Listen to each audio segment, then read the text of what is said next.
What's up, y'all? It's Shireen and Raina, and this is Power Pump Girls, the podcast, your go-to resource for social issues, womanhood, and all things hustle.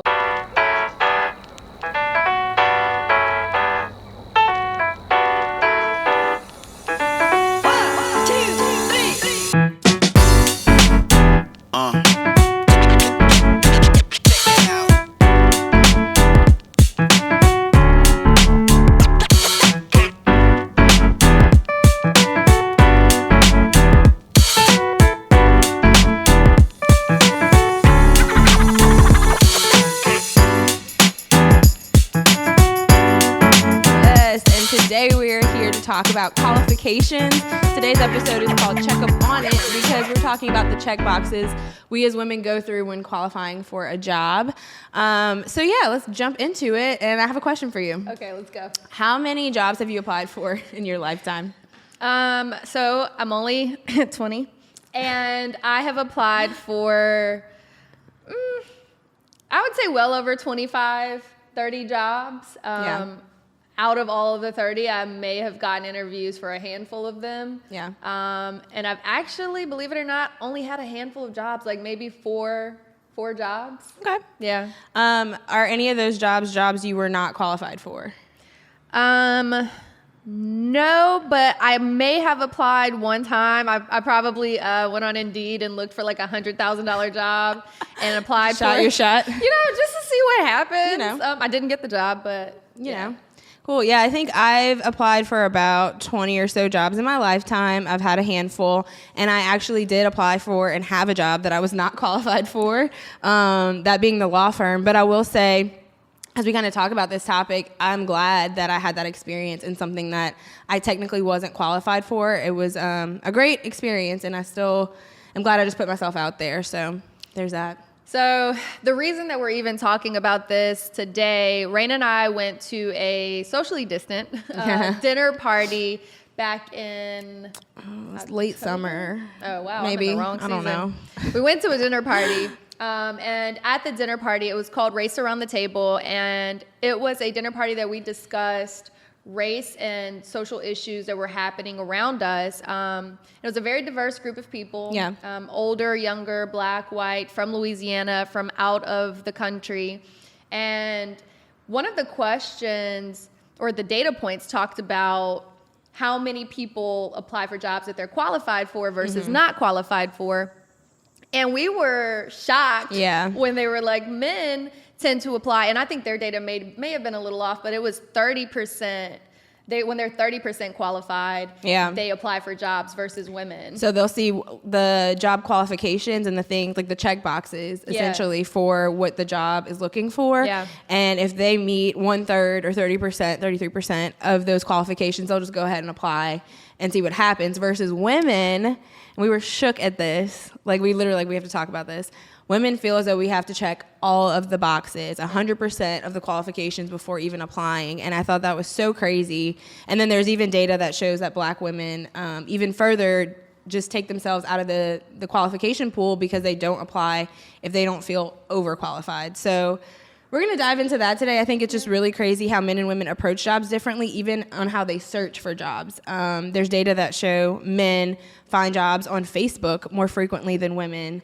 And that they just go for it versus women who feel like they have to really feel at one with the job description. Yeah, so I think as we were reading, most of our data comes from the Harvard Business Law and Inc., but they were talking about how guys will search for jobs that interest them, whereas women will apply for jobs that speak to them. So typically when we go online and we're searching for jobs, how many times do you see in the description that they want someone assertive and aggressive and firm?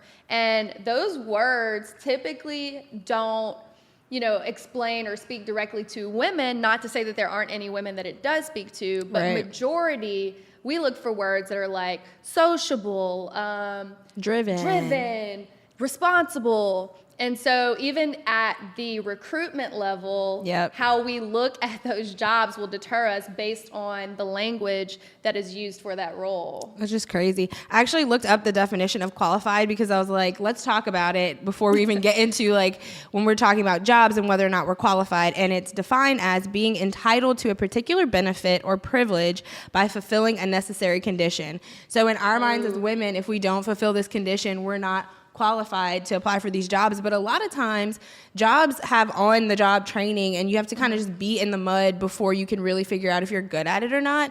And so we need to stop taking ourselves out of the qualification pool, or the candidate pool, I should say. Yeah. And as I sit here and I think about it, like I oftentimes wonder why women, myself included, why don't we feel qualified? I can't tell you how many times I've gone into an establishment or a workplace and I'm looking and I'm like, how did he get this job? Yeah. There is no way you were qualified to do this.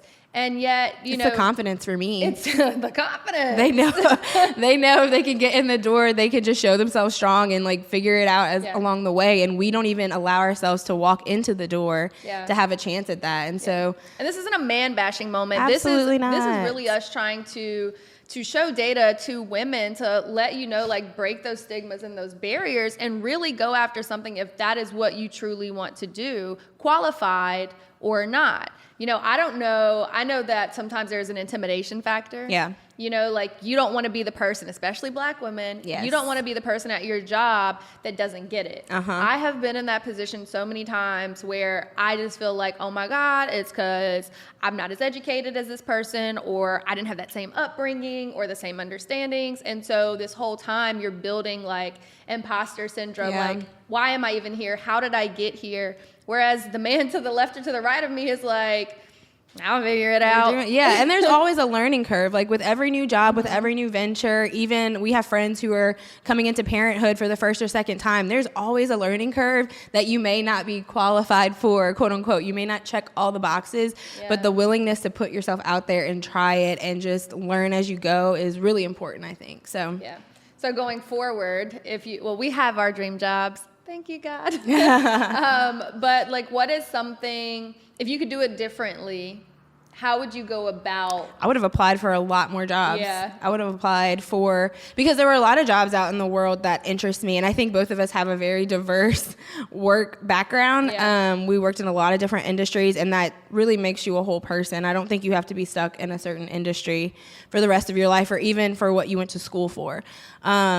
But I would have applied for a lot more jobs that I just thought were cool and interesting and fun. And how many times have we heard podcasts of like our favorite success stories who were like, I flew to New York and I interviewed with this person, or I called up this person and was like, hey, I want to intern under you, and look at what it turned out to be. So I think we need to stop disqualifying ourselves for not checking all the boxes from the onset. Oh my God, social media is hilarious. So this just made me think of, do you remember the young teen doctor that went viral? And it was a guy. He applied to be a physician. He had not even finished high school. Or he was like practicing as a doctor and hadn't even gone to school. He, in his mind, was qualified. Very qualified. Y'all, if this man can go off into the world and be a doctor with a high school degree, I mean, I'm not saying that you should do that. Don't do that. Because then he actually recently just got arrested. This is off topic. Yeah. He just got arrested because his new role was an OBGYN. Yeah, inappropriate. And that is very inappropriate. But that just goes to show, qualified or not, do it. He did. He was actually practicing, and people trusted that he was qualified to do so. And so it's, again, the confidence for me. Another data point that I thought was really interesting is that women who are successful, once they get the job and they're offered the position, they are successful in salary negotiations. So say they're offered $40,000 in salary, maybe they negotiate up to $50,000. For those same positions, men still earn more than women, even if they're successful in those salary negotiations. Yeah, no, that's wild to me. Yeah. So, okay, another story. I had a job, and there was a guy who was rolling off this same role that I was applying for. I was taking his position. He was actually training me for my role. Wow. And When he left, there was an audit that we had to go through because this was a big nonprofit. We had to go through an audit, and we were looking at the numbers, and I saw how much they were paying him. It was more than you. It was 3 times more than what I got offered for my position. And when I found out, I didn't say anything. I didn't say that I had found out. I asked to have a conversation about salary increase. Yeah. I wanted to negotiate what my salary was. I knew his point, like his starting point, and I knew where I started at. And I wanted to talk about how to do that without bringing up that I knew he got You knew paid how that. much he had. Yeah. So I did that, and I literally got a $0 raise. Oh yeah, I had a job right out of college, and I was promised a lot. Like once I was working it in college, and then right out of college, they're like, you're gonna be promoted, and you're gonna get a salary raise, all these things. And so I remember straight out of college having to put together this whole presentation about why I was qualified for this raise and why, the things that I was gonna do in this new position, and was straight up told like, oh, you can make $12 an hour. I was like, I have a college degree, and I was promised X, Y, and Z, and I literally laid it all out, like why I'm qualified for this raise. And so, yeah, even women who are successful in getting a job are still not meeting the same pay threshold as men. And then walking into those negotiations, It's so intimidating. with all of their ducks in a row, lined up Yeah. with facts and data points about where you are in the state, how much this pays on average, I did that. everything. And it still met with no promotion and no raise. Y'all, I cannot tell you how many times I've heard this from women, from Black women more specifically. Yep. And it is literally a shame. And so that's why we're really big proponents of the hustle and starting your own thing, because, your hustle really can determine your salary. And you can still do that with a 9-to-5 job or a Fortune 500, whatever. It's just that we have to understand that we have to continue to knock on those doors and try to break those barriers. Yeah. One last data point that was also really interesting for men and women when they're recruiting for jobs. Data shows that even women recruiters more often will choose a candidate based on appearance, and they'll choose men over women in those selections processes regardless of their gender. So if it's a woman recruiter, if it's a male recruiter, they're still going to opt, data shows, to choose the man over the woman based on appearance alone. So if they're just looking at these candidates and saying A versus B, they're going to pick the guy over the woman, which just is a whole other conversation about, beauty standards and the expectations of women.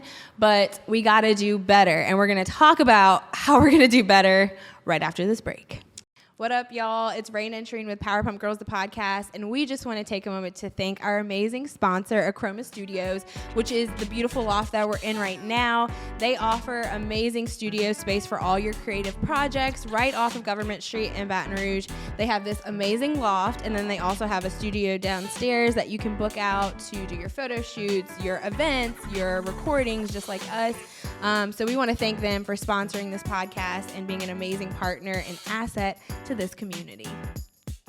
All right, and so we're back, and we're going to talk about, when it comes to qualifications and checking up on it, how we can do better in this workplace ecosystem and creating workplace equity. And for us, we were talking about how it really just starts at recruitment, because men and women approach searching for jobs and, being a part of the workplace differently. Men are searching on social media. Again, they're not feeling as though they have to meet all the qualifications. And so how are we positioning these jobs as recruiters to make sure that it is a fair playing ground across the board?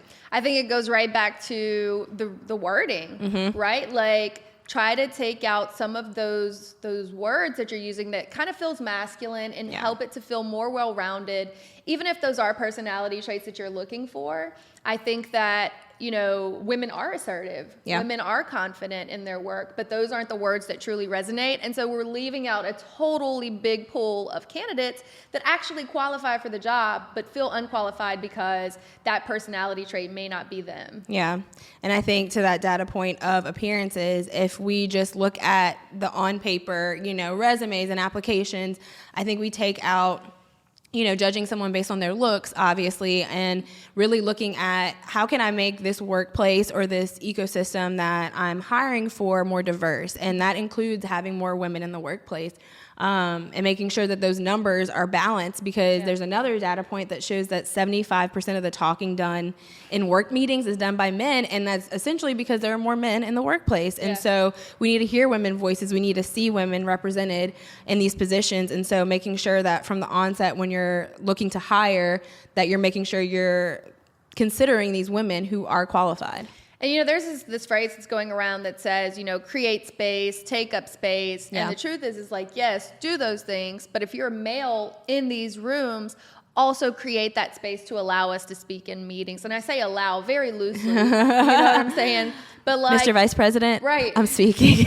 Period. Like, make space for someone else to hold the conversation and to guide the direction of where we're going. Because also, when you hire women, don't hire women to lead like men. That part. Hire women to lead like women. We are nurturers. We listen. We're very organized. We're very poised, believe it or not. I know men love to think that we're so emotional we can't run a company or the country or whatever. But the truth is, we lead differently. Right. And so you can't expect a woman to run a board meeting in the way that a man might, or hire in the way that a man might, mentor in the way that a man might do that. You have to allow women to be their authentic selves in their workspace. And that just, again, back to the data. I love data.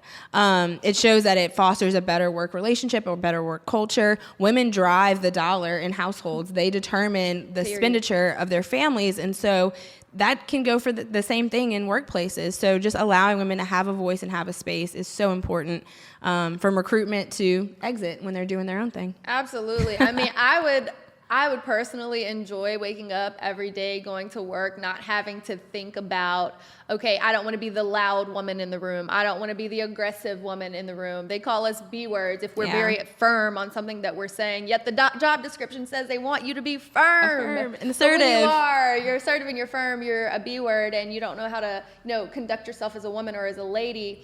And if you are going to, I really feel that balance is important. Allow everyone to come into work, be their whole selves. When you get hired at this job or whatever, and it's a room full of men, girl, own it. Be yourself. Be yourself. You are the difference, and that's what's needed. Check up on it. Yeah. So thank you for joining us for this episode. We actually want to hear from y'all about, if you've ever had these experiences of applying or not applying for jobs that you qualified for, maybe some workplace inequity. We want to talk about that and have that discussion and really try to normalize this, womanhood in the workplace, and making sure that we're heard, we're seen, and that we are considered when applying for these jobs. So let us know your experiences in the comments. All right, y'all. That's it for this episode. Thank y'all for being a part of this. We really love you.